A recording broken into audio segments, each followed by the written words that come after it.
मंत्री असल्यामुळे पशुसंवर्धनाला दिले आहेत. पोलिसांनी आणि महसूलच्या अधिकाऱ्यांनी योग्य पावलं उचलून या वाळू माफियांवर वचक मिळवावा अशा प्रकारचे आदेश दिलेले आहेत.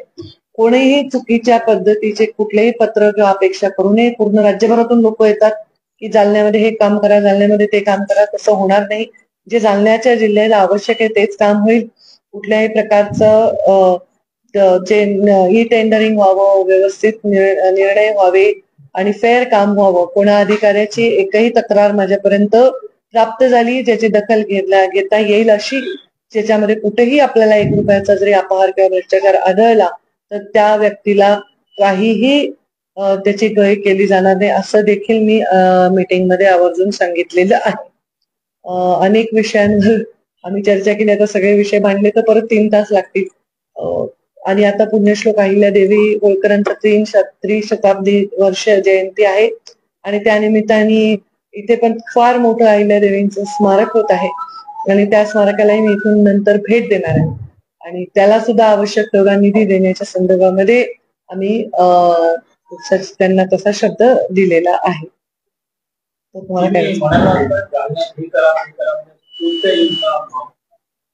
योजना डीपीसीच्या नॉर्मलच असतात. नाही, बऱ्याच जणांच्या मागण्या म्हणजे मला वेगवेगळ्या राज्यभरातून पत्र येत असतात की ताई जालन्यामध्ये ही आयडिया करू, ती आयडिया करू. तर मी जालन्याच्या संदर्भात जे आवश्यक आहे तेच करत असते. कारण लोक कुठून काहीतरी टाकत आहे डीपीसीत करा, ते तसं होणार नाही असं मी सांगितलंय. जे या डीपीसीत मान्य होईल, जालन्याच्या लोकांना आवश्यक असेल, सदैव सन्मान मी आमदारांचे सजेशन असतील तेच कामं होतील.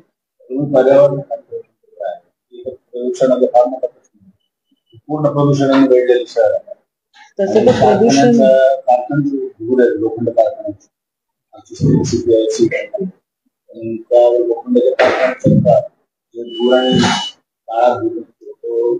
आजूबाजूच्या खेड्यापाड्याच्या जनावरांच्या पोटापर्यंत गेलेला आहे. तर पुन्हा सगळं व्यापलेलं आहे. माझ्याकडे प्रदूषण खातं आहे आणि जालना जिल्ह्यामध्ये मोठं इंडस्ट्रियल हब आहे. नक्कीच इथे लोकांना अनेक तक्रारी असू शकतात. वेळोवेळी अधिकाऱ्यांना तिथे वचक ठेवायची आवश्यकता आहे, पण मला लक्षात येते की काही गोष्टी सिस्टीमच्या सरावातल्या होऊन जातात. तर तसं न करता आता मी कालच लिटरली एमपीसीबीची बैठक घेतली. त्याच्यामध्ये जे आमचे आरोप झाले होते त्यांना पण मी स्ट्रिक्ट सूचना दिलेल्या आहेत की कोणतंही अक्षम्य प्रदूषण होत असेल आणि त्याला जर पाठीशी घातलं गेलं तर त्याच्यावर आम्ही वचक ठेवणार आहे. आम्ही क्रॉस चेक करणार की तुम्ही कुठे कुठे व्हिजिटला गेले होते, तुम्ही त्यांना कुठले सर्टिफिकेट दिले, तुम्ही त्यांना ग्रीन सिग्नल दिला का, हे चांगलं आहे, याच्यावर आम्ही क्रॉस चेक करणार आहोत. तशी या प्रकारची एक AI टेक्नॉलॉजी पण मी डेव्हलप करते. कारण शेवटी चुकीचे काम करणारे सगळ्याच यंत्रणेत लोक असू शकतात. त्याच्यामुळे सामान्य माणसाचं नुकसान नाही झालं पाहिजे हा आमचा आग्रह. जालन्यात असं आहे की जालन्यात माहितीच्या लोकांनी प्रदूषण नियंत्रण मंडळाच्या अधिकाऱ्यांशी संगनमत करून कुठे पुण्यात दाखल त्या चौघांच्या निर्दोष सुटका आहे आणि ते लोक आजही फेस करतात. पत्रकार आहेत मात्र प्रदूषण नियंत्रण मंडळाच्या लोकांना काय करते बघणं माहिती नाही गोष्टीची कल्पना मला नाही कल्पना. मी जालन्यामध्ये सार्वजनिक बांधकाम विभागाचं विश्रामगृह असताना माननीय अजित पवार ते खाजगी विश्रामगृहात थांबतात, तुम्ही आज खाजगी विश्रामगृहात थांबतात, तर मग ते शासकीय विश्रामगृहाचा उपयोग काय? अरे मी बांधकाम विभाग माझ्या स्टाफला मी आज रागवले. माझ्या शासकीय विश्रामगृहात इथून पुढे राहणार आहे. विश्रामगृहात तुम्ही लाखो रुपये खर्च करता, ते फक्त कार्यकर्ते एसी मध्ये जाऊन बसतात, मग उपयोग काय? कार्यकर्त्यांनी पण एसीत बसलं पाहिजे.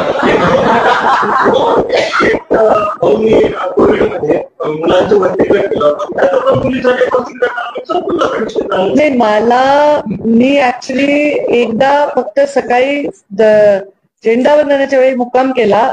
आता मी आज तिथे पाऊल ठेवल्या म्हणलं अरे तुम्ही नेहमी इकडे का बुक करता, आपण शासकीय विश्रामगृहात आहोत, तर माझ्या पुरतं तरी मी शासकीय विश्रामगृहामध्ये थांबेल.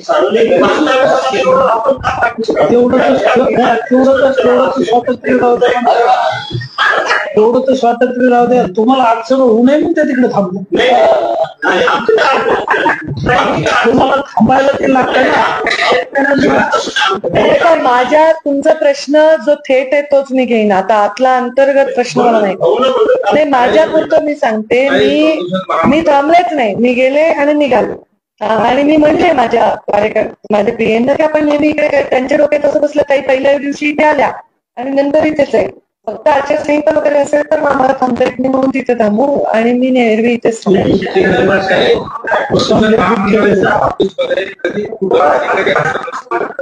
एक मिनिट यांच्याकडे पाहिलं.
जिल्हा नियोजनची बैठक चालली. सर्व सन्माननीय सदस्य हे सगळे मुळामध्ये अनुभवी आहे. 3-3, 4-4 टर्म काय त्याहीपेक्षा अधिक टर्मचा लोणीकर साहेबांचा अनुभव असेल. सगळ्यांबरोबर बैठक मध्ये अनेक विषयांवर चर्चा झाली आणि चांगला निर्णय अनेक घेण्यामध्ये आम्हाला यश आलं. आम्ही भरपूर भविष्यामध्ये काय काय काम करायचे याच्यावरही वेळ देऊन चर्चा केली.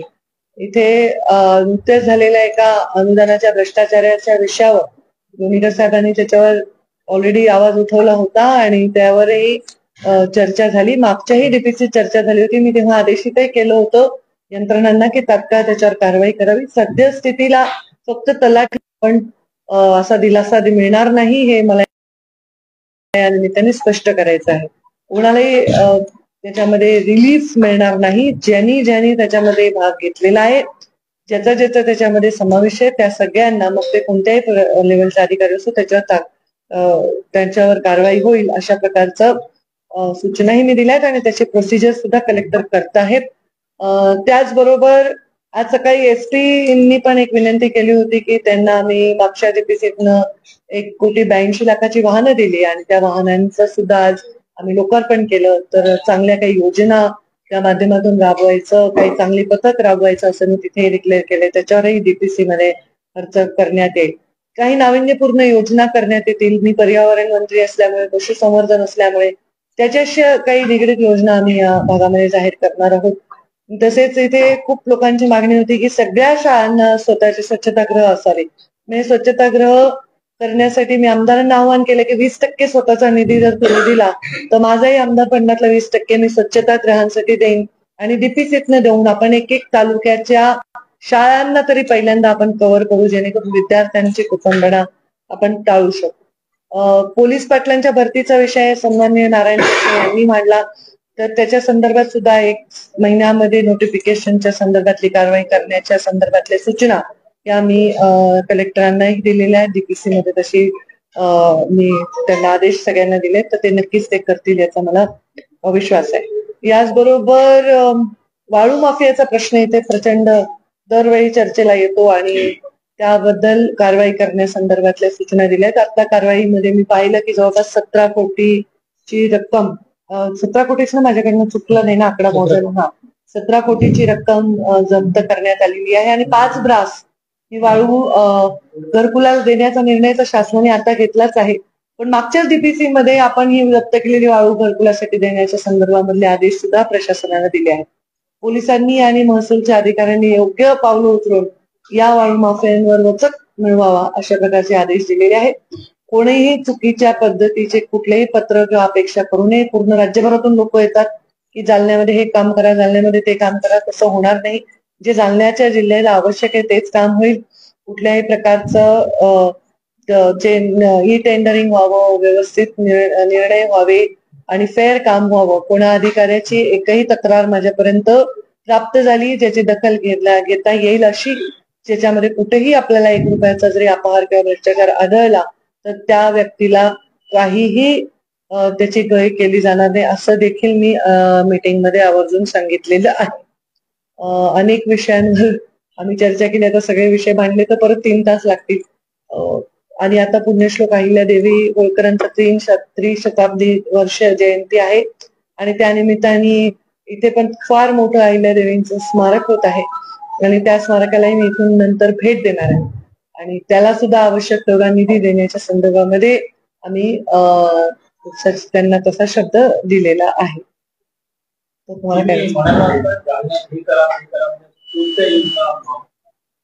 योजना डीपीसीच्या नॉर्मलच असतात.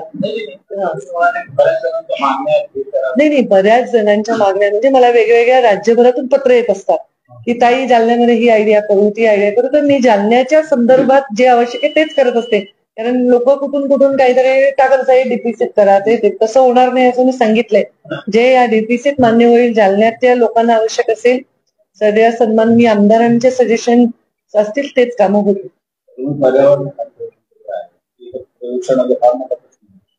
पूर्ण प्रदूषणाने वेढलेलं शहर आहे. तसं तर प्रदूषण लोखंड कारखान्याचे लोखंडाच्या कारखान्याचा जे धूर आणि काळा धूर खालवळीच्या खेड्यापाड्याच्या जनावरच्या पोटापर्यंत गेलेला आहे. तर पुन्हा ज्यांना एरियात सगळं व्यापलेला आहे. माझ्याकडे प्रदूषण खातं आहे आणि जालना जिल्ह्यामध्ये मोठं इंडस्ट्रियल हब आहे. नक्कीच इथे लोकांना अनेक तक्रारी असू शकतात.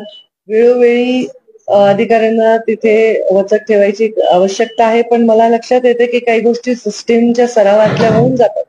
तर तसं न करता आता मी कालच लिटरली एमपीसीबीची बैठक घेतली. त्याच्यामध्ये जे आमचे आरोप झाले होते त्यांना पण मी स्ट्रिक्ट सूचना दिलेल्या आहेत की कोणतंही अक्षम्य प्रदूषण होत असेल आणि त्याला जर पाठीशी घातलं गेलं तर त्याच्यावर आम्ही वचक ठेवणार आहे. आम्ही क्रॉस चेक करणार आहे की तुम्ही कुठे कुठे व्हिजिटला गेले होते, तुम्ही त्यांना कुठले कुठले सर्टिफिकेट दिले, तुम्ही त्यांना ग्रीन सिग्नल दिला का, हे चांगलं आहे, याच्यावर आम्ही क्रॉस चेक करणार आहोत. तशी या प्रकारची एक AI टेक्नॉलॉजी पण मी डेव्हलप करते, कारण शेवटी चुकीचे काम करणारे सगळ्याच यंत्रणेत लोक असू शकतात. त्याच्यामुळे सामान्य माणसाचं नुकसान नाही झालं पाहिजे हा आमचा आग्रह. जालन्यातला आग्रह असा आहे की जालन्यातल्या माहितीच्या लोकांनी प्रदूषण नियंत्रण मंडळाच्या अधिकाऱ्यांशी संगनमत करून कुठे गुन्हे दाखल केले. त्या चौघांच्या निर्दोष सुटका झाली आणि ते लोक आजही फेस करतात. पत्रकार आहेत मात्र प्रदूषण नियंत्रण मंडळाच्या लोकांना काय नाही बघणं माहिती आहे गोष्टीची कल्पना मला नाही कल्पना. मी तपासून जालन्यामध्ये एक अत्याधुनिक सार्वजनिक बांधकाम विभागाचं विश्रामगृह असताना माननीय अजित पवार ते खाजगी विश्रामगृहात थांबतात, तुम्ही आज खाजगी विश्रामगृहात थांबतात, तर मग ते शासकीय विश्रामगृहाचा उपयोग काय? अरे मी बांधकाम विभाग माझ्या स्टाफला मी आज रागवले. माझ्या शासकीय विश्रामगृहात इथून पुढे राहणार आहे. नाही, विश्रामगृहात तुम्ही लाखो रुपये खर्च करता, ते फक्त कार्यकर्ते एसी मध्ये जाऊन बसतात, तर मग उपयोग काय?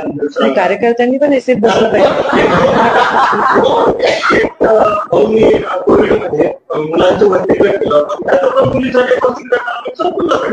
नाही, मी ऍक्च्युली एकदा फक्त सकाळी झेंडा वंदनाच्या वेळी मुक्काम केला.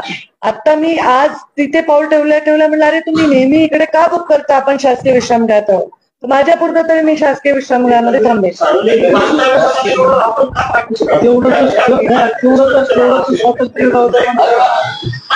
एवढं तर स्वातंत्र्य राहू द्या, तुम्हाला अडचण होऊ नये म्हणून त्या तिकडे थांबलो. तुम्हाला थांबायला ते लागतं ना. माझ्या तुमचा प्रश्न जो थेट आहे तोच मी घेईन. आता आतला अंतर्गत प्रश्न मला नाही. माझ्या पुरतं मी सांगते, मी थांबलेच नाही, मी गेले आणि निघाले. आणि मी म्हणले माझ्या माझ्या पीएनला की आपण नेहमी इकडे, त्यांच्या डोक्यात असं बसलं काही पहिल्या दिवशी इथे आल्या आणि नंतर इथेच आहे, फक्त आचारसंहिता वगैरे असेल तर आम्हाला थांबता येत नाही म्हणून तिथे थांबू, आणि मी नेहमी इथेच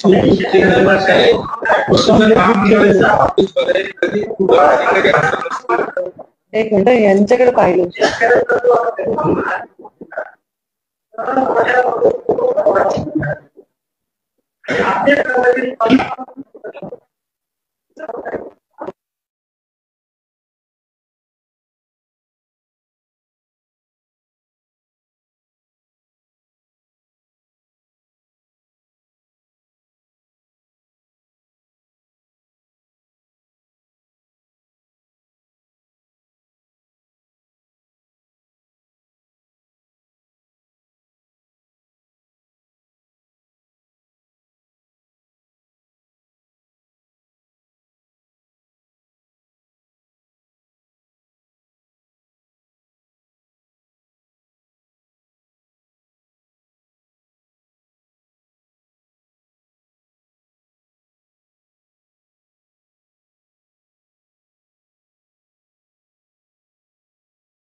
जिल्हा नियोजनची बैठक चालली. सर्व सन्माननीय सदस्य हे सगळे मुळामध्ये अनुभवी आहे. 3-3, 4-4 टर्म काय त्याहीपेक्षा अधिक टर्मचा लोणीकर साहेबांचा अनुभव असेल. सगळ्यांबरोबर बैठक मध्ये अनेक विषयांवर चर्चा झाली आणि चांगला निर्णय अनेक घेण्यामध्ये आम्हाला यश आलं. आम्ही भरपूर भविष्यामध्ये काय काय काम करायचे याच्यावरही वेळ देऊन चर्चा केली. इथे नुकत्याच झालेल्या एका अनुदानाच्या भ्रष्टाचाराच्या विषयावर लोणीकर साहेबांनी त्याच्यावर ऑलरेडी आवाज उठवला होता आणि त्यावरही चर्चा झाली. मागच्याही डीपीसी चर्चा झाली होती. मी तेव्हा आदेशितही केलं होतं यंत्रणांना की तात्काळ त्याच्यावर कारवाई करावी. सद्यस्थितीला फक्त तलाठी पण असा दिलासा मिळणार नाही हे मला या निमित्ताने स्पष्ट करायचं आहे. कोणालाही त्याच्यामध्ये रिलीफ मिळणार नाही. ज्यांनी त्याच्यामध्ये भाग घेतलेला आहे, ज्याचा त्याच्यामध्ये समावेश आहे, त्या सगळ्यांना मग ते कोणत्याही लेवलचे अधिकारी असो त्यांच्यावर कारवाई होईल अशा प्रकारचं सूचनाही मी दिल्यात आणि त्याचे प्रोसिजर सुद्धा कलेक्टर करत आहेत. त्याचबरोबर आज सकाळी एसटीनी पण एक विनंती केली होती की त्यांना आम्ही मागच्या डीपीसीतनं 1,82,00,000 वाहनं दिली आणि त्या वाहनांचं सुद्धा आज आम्ही लोकार्पण केलं. तर चांगल्या काही योजना त्या माध्यमातून राबवायचं, काही चांगली पथक राबवायचं असं मी तिथे डिक्लेअर केलंय. त्याच्यावरही डीपीसी मध्ये खर्च करण्यात येईल. काही नाविन्यपूर्ण योजना करण्यात येतील. मी पर्यावरण मंत्री असल्यामुळे, पशुसंवर्धन असल्यामुळे त्याच्याशी काही निगडीत योजना आम्ही या भागामध्ये जाहीर करणार आहोत.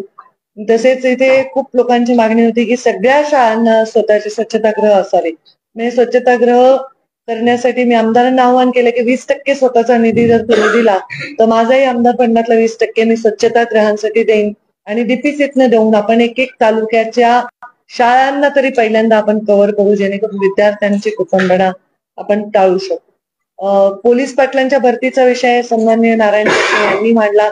तर त्याच्या संदर्भात सुद्धा 1 महिन्यामध्ये नोटिफिकेशनच्या संदर्भातली कारवाई करण्याच्या संदर्भातल्या सूचना या मी कलेक्टरांनाही दिलेल्या आहेत. डीपीसी मध्ये तशी मी त्यांना आदेश सगळ्यांना दिले, तर ते नक्कीच ते करतील याचा मला विश्वास आहे. याचबरोबर वाळू माफियाचा प्रश्न इथे प्रचंड दरवेळी चर्चेला येतो आणि त्याबद्दल कारवाई करण्यासंदर्भातल्या सूचना दिल्यात. आता कारवाईमध्ये मी पाहिलं की